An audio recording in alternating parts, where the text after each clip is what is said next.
Hey guys, you're right. Welcome back to Guitar Lessons by E.O.A. So, in today's lesson, we are going to be learning about the cycle of fourths and the cycle of fifths.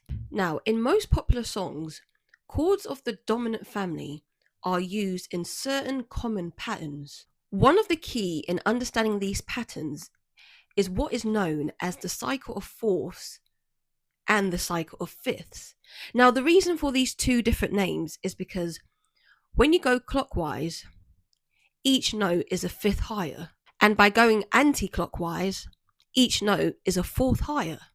And if you guys don't know, chords typically progress in an anti-clockwise motion. Now, chords with roots based on the cycle of fourths often are used in series. Now, in this diagram, as you guys can see, when you go clockwise, you can see it's a fifth higher.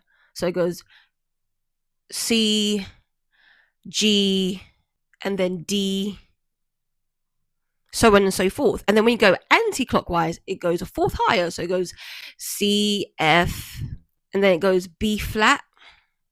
And then from B flat, it goes E flat, okay, which is equals to D sharp. And then from E flat, it goes to A flat. All right. And then from A flat, it goes to D flat. And then from D flat, it goes to F sharp. And the notes in the middle are a sixth higher. Okay. Now, because this is based on the major scale, all of the notes in the middle of the circle are in the minor key. They're all minor chords. Okay, so right now I'm going to demonstrate a series of chords based on the cycle of fourths and also in the cycle of fifths as well. And before we continue, the cycle of fourths and fifths can be based on any type of chord. It can be major, minor, dominant.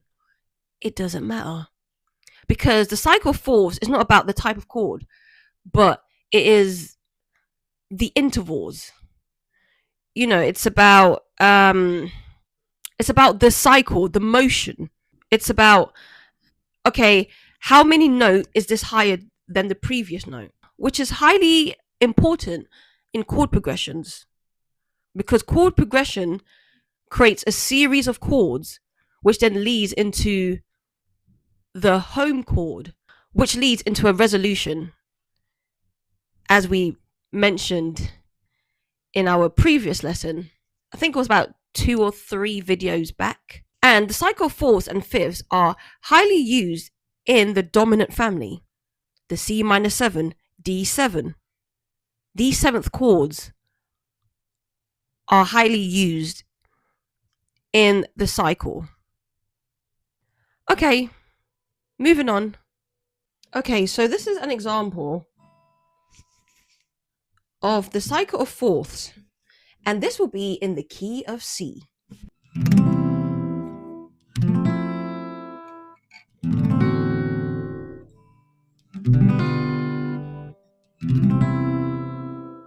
Okay, so that was C, F, D7, G7, C. And then we can go backwards, but only 3 back. Okay, because go C and then G7. That's the 5th of C, and then D7. Okay? Okay, so the second series of chords we have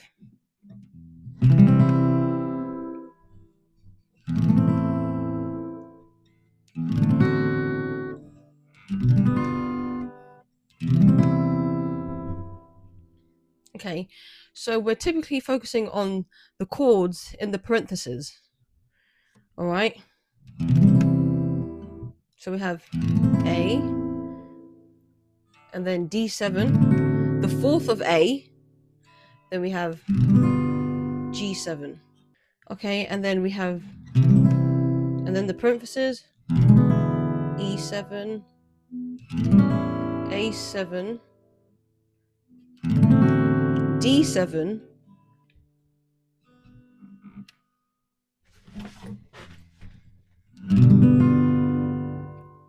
okay, let me play that again because I don't think you guys saw that. So we have then E7, A7, D7, G7, and then C. And then for the final one, we have C, A7, D7, G7. Now, those are the 4 series of chords based on the cycle of fifths. Now, I can continue. So the next series will be also in the key of C, A7, D minor, G7, and then we have C, B minor 7, E7, A minor 7, D minor 7, G7, and then back to C. And then the final one we have C, E minor 7, A minor 7, D minor 7, and then we're going to finish it with G minor 7. Okay, so these are the series of chords. Now you don't have to learn it. This is more have to do with the demonstration of it. But you can see how they lead into the progression. All right. And this chord progression is based on the dominant 7th chords. Now, if we play the final one again, we can play it backwards. G7, D minor 7, A minor 7, E minor 7. So I was just playing the chords in the parentheses. And if we go to the first one, we can go C, F, C. And then as a whole, including the parentheses, it's C, F, D7, G7.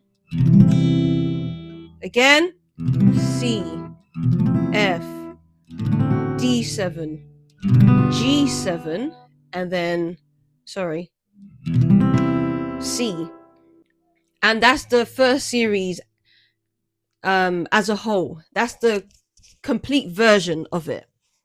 All right. So I hope you guys learned something in today's video based on the cycle of 4th and 5th, and understanding that these cycles can be in any type of key.